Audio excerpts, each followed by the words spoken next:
हमारे खुदावंद यीशु की अंजील मुक़द्दस मरकज़ के मुताबिक उसका चौथा बाब 26 से 34 आयत तक। उस वक्त यीशु ने अपने शागिर्दों से कहा कि खुदा की बादशाही ऐसी है जैसे कोई आदमी ज़मीन में बीज डाले और रात को सोए और दिन को उठे और बीज उगे और बढ़े और वो जाने भी ना कि ये कैसे होता है।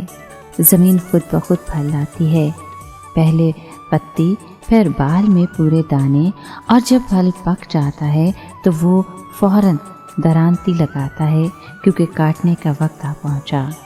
फिर उसने कहा कि हम खुदा की बादशाही को किससे तशबीह दें या किस तमसील से उसे बयान करें।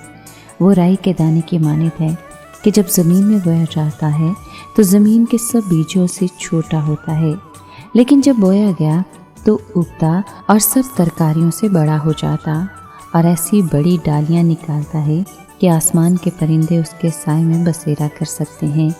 और वह ऐसी ही बहुत सी तमसीलों में उनकी समझ के मुआफिक उनसे कलाम करता था और बेतमसील उनसे कुछ न कहता था, लेकिन तन्हाई में अपने शागिर्दों को सब बातों के मायने बताता था। पाक कलाम के पढ़े और सुने जाने पर खुदावंद की बरकत हो, खुदा का शुक्र हो। अजीज़ दोस्तों, जब यीशु ने राई के दाने की तमसील सुनाई तो उस वक्त मौसम सरमा शुरू हुआ था और चारों तरफ खेतों में काम जारी और सारी था।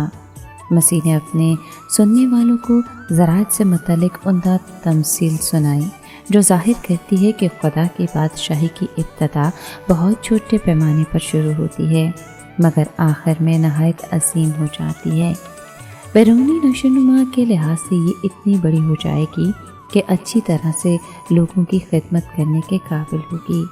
यीशु ने अपनी बादशाही को बीजों में सबसे छोटे बीज राई से मुशाबा करार दिया जो बतदरीज आहिस्ता आहिस्ता बढ़ते हुए एक बड़ा दरख्त बन जाता है जिस पर परिंदे अपने घोंसले बनाने के लिए बसेरा करते हैं।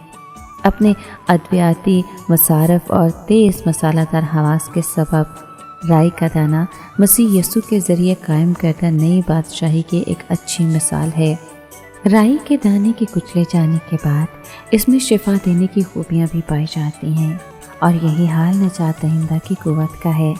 उसका सलीब पर मुखलिसी देने का काम मसीह यीशु के कुचले जाने पर मुनहसर है।